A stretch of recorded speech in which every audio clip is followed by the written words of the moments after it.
Sometimes problems persist because they dealt with in isolation.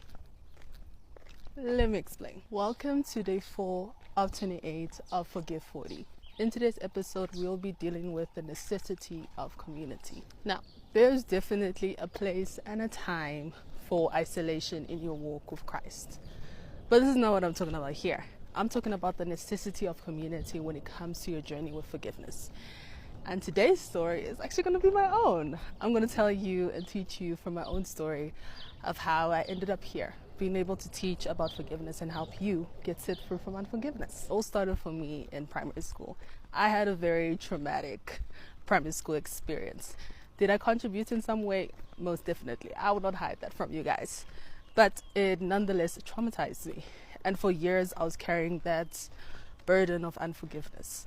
But then when I got saved in grade 9, in May 18th, right, 2021, I decided, okay, we need to release this unforgiveness thing because Christ doesn't love it or want it in our lives. So I attempted to release it on my own. I read Bible scriptures, I did Bible studies, I prayed. I did everything right. But to a certain degree, there was a gap in my knowledge, which is where community comes in.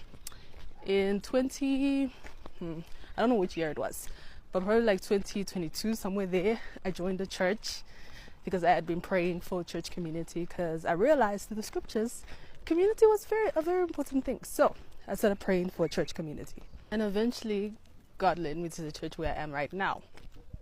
So one day, I was speaking to one of the church members who I had become very fond of and very close to. Shout out to Sanele. And she recommended I go to this weekly group thing that they do every Wednesday because that week they were talking about forgiveness. How coincidental. I don't think that it was coincidental. Christ was on a mission.